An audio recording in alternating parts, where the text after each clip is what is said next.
Okay, so this is part 2 of our 3-part series about integration by parts. So in the first one, we looked at a very simple example where the function we're integrating was simply t times an exponential. Now here we have a t squared term. Now, in the first video, we said our strategy was we want to choose u so that u differentiates away.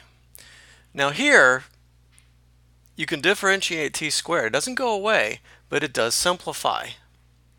The derivative of t squared is simply 2t. And then what we're going to do is apply integration by parts a second time, and we're going to make that 2t term go away. So this is going to be a back-to-back application of integration by parts. And in the first round, we're simply going to simplify it.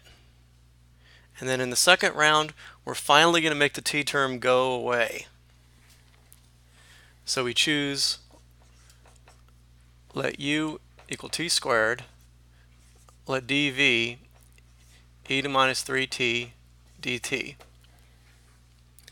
And we know that integral of u dv is uv minus the integral of v du. So we need to find our du, and it's easy to differentiate t squared. It's just the 2 goes out front and you're down to t. 2t dt. To integrate this dv term, it's just simply an exponential. So our coefficient, it's 1 over that out front. So v is 1 over minus 3, and you just get your exponential back, minus 3t. So this t squared e to minus 3t dt is equal to, so u is t squared, v is minus 1/3 e to the minus 3t,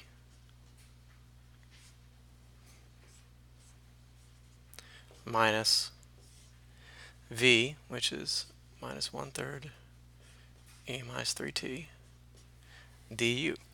And here du is now 2t dt.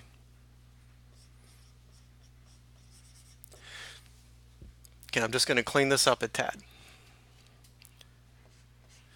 So this is minus 1/3 t squared e minus 3t. Here I have a factor of 2, a factor of minus 1/3, and then a minus sign out front. So this is going to end up being plus 2/3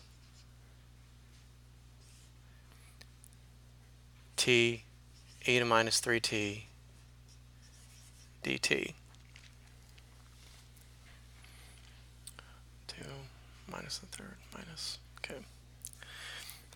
And you should recognize from our first video, this expression here looks awfully familiar, because this is basically the same expression we did in our first video, where we're down to just a single power of t, and we know that if I apply integration by parts a second time, I can make that go away. So let me rewrite this. Alright, so we've rewritten our expression up front, and we're just going to do integration by parts a second time, just like we did in the first video. Nothing new here. Let u equal to t, so du is dt, our t goes away. Let dv equal e to the minus 3t dt. Of course, we integrate an exponential, you get your exponential back with the coefficient of 1 over whatever this constant is. V is 1 over minus 3 e minus 3t. And then the gotcha here, as you're doing this, is remember this coefficient of 2/3 applies to this whole thing. And this whole thing is going to be uv minus v du. So one of the top 10 mistakes you're going to accidentally make is lose sight of that and only apply this coefficient to one of these and not both. So just bear that in mind. So just rewriting this term, nothing happens here. Plus 2/3. Now again, this whole expression now is now uv minus v du. So u is simply t. V is minus 1/3 e to the minus 3t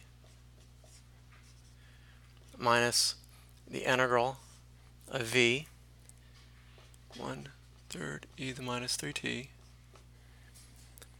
and then du is simply dt.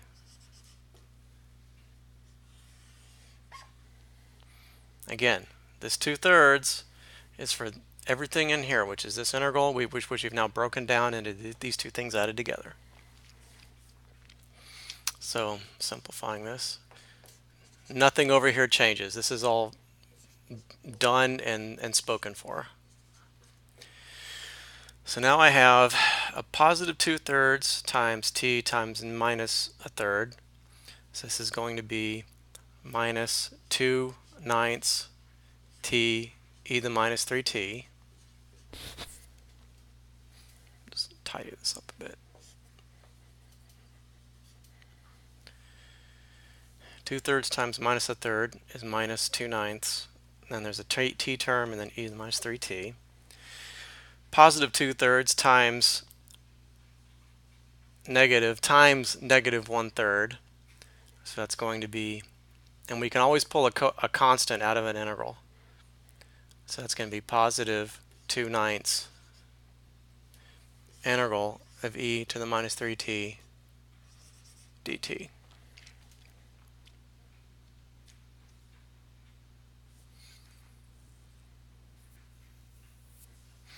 And of course, this is easy as can be. What's the integral of an exponential? It's simply the exponential back with the 1 over the constant in front of it.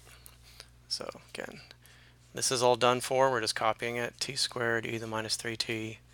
This is done for. We're just copying it. 2/9 t e to the minus 3t plus 2/9. Okay, so it's 1 over minus 3, because that's our coefficient is minus 3, e minus 3t. And then of course, in definite integral, there's always a big fat c at the end, because you could have a constant term after it. If we tidy this up one last time, 1/3 t squared e to the minus 3t minus 2/9 t e minus 3t. So this is positive 2/9 times negative 1/3, so that's negative 2/27 e to the minus 3t plus c. So this is our final answer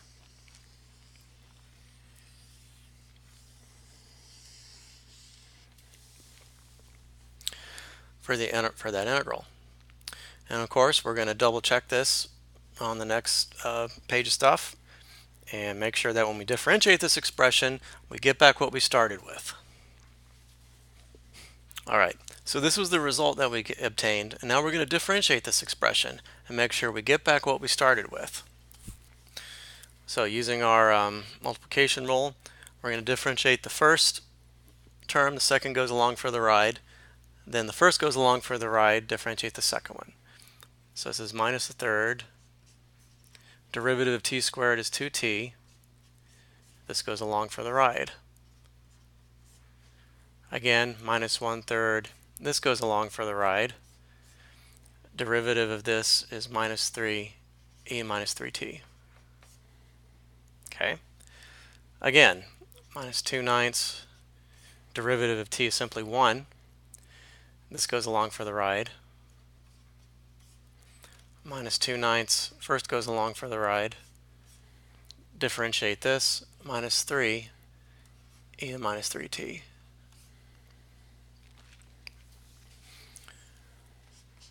And then here we just have one function. There's no need to, we only have one function of t. So this is simply, so that's minus 2/27 times minus 3 e to minus 3t. And then of course this differentiates way to 0. So just simplifying terms, this is minus 2/3 t e minus 3t. Minus 1/3 times minus 3 is simply positive 1, so that's t squared e to the minus 3t.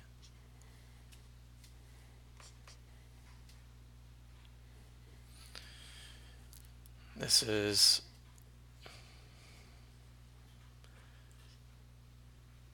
minus 2/9 e to the minus 3t.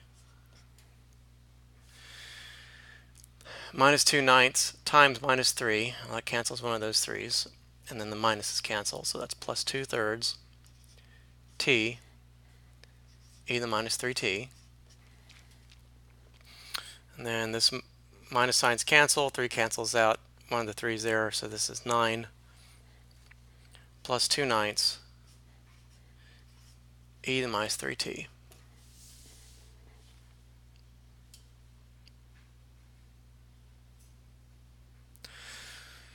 So what do we notice? Okay, well here is a minus 2/3 t e to the minus 3t. Here is a positive 2/3 t e to the minus 3t. So these cancel. Similarly, we have a minus 2/9 e to the minus 3t, positive 2/9 e to the minus 3t. So those cancel. Which leaves us with only this term. As you can see from the beginning of the video, this was the original expression that we wanted to integrate. So this is how you do integration by parts twice, to take, say, a factor of t squared, reduce it once down to t, and the second time down to 1. If for the sake of argument this was t to the third, t to the fourth, I doubt you would have that on an exam. It would be very tedious. But you can keep on applying integration by parts over and over and over, knocking it down 1 degree each time until you finally get rid of it. So if this was t to the third, you'd have to do integration by parts 3 times. If it was t to the fourth, you'd have to do it 4 times. That sounds to me way too tedious to do on a test, but if you see it, you know how to do it.